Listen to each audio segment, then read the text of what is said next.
It was a bustling evening at Adriana's, the finest restaurant in Miami.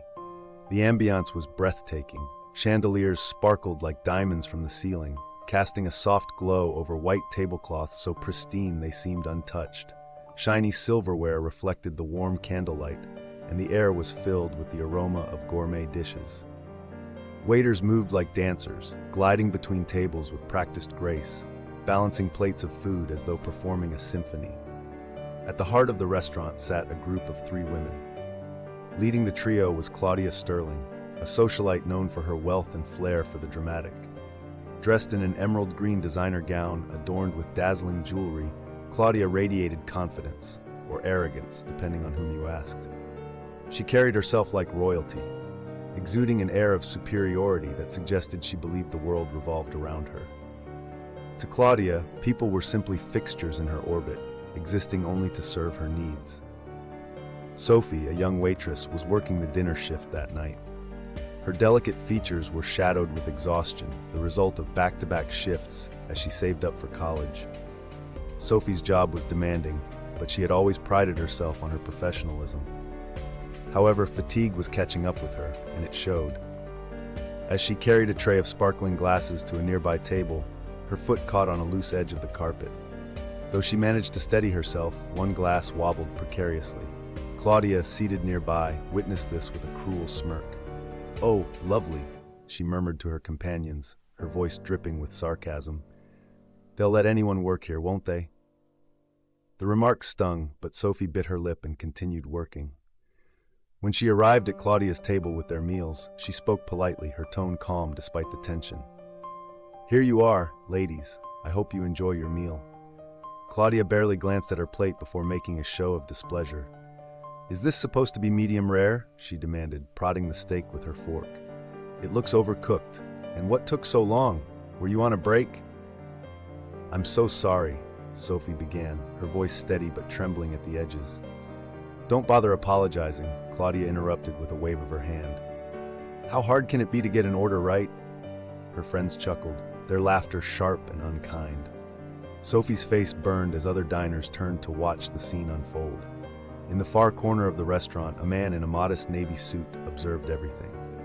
He appeared unremarkable at first glance, but his sharp, discerning gaze suggested otherwise. Though his expression remained neutral, he didn't miss a word or action. Determined to fix the mistake, Sophie returned the plate to the kitchen and personally ensured the chef prepared a new dish.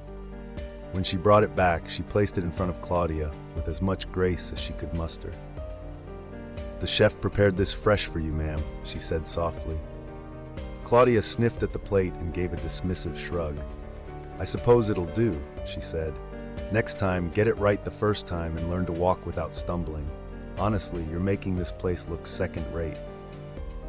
The man in the corner had seen enough. Rising from his seat, he approached the manager and spoke to him in hushed tones.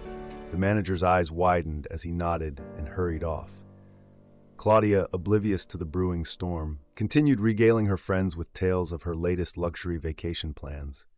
When she finally asked for the check, the manager arrived at their table, flanked by Sophie and holding a bottle of champagne in an envelope. Claudia's smile widened, assuming they were being offered complimentary drinks. Instead, the man in the navy suit stepped forward and introduced himself. "Good evening. My name is Richard Mason. I own Adriana's."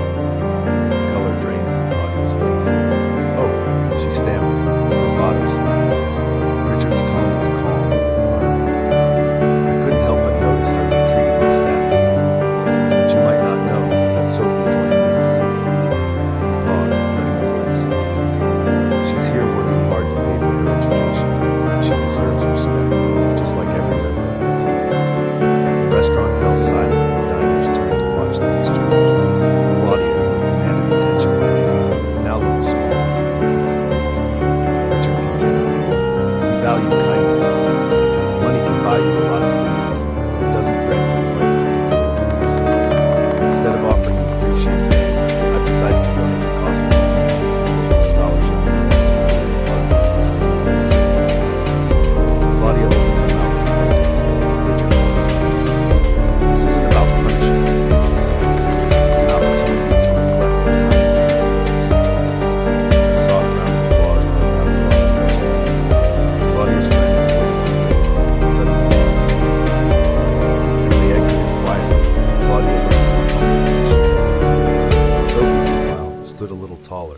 Other diners complimented her professionalism and left generous tips, the mood in the restaurant shifting toward one of camaraderie and warmth.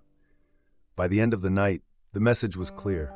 True wealth isn't about the money in your wallet, but the kindness in your heart. See you in the next video. Take care and goodbye.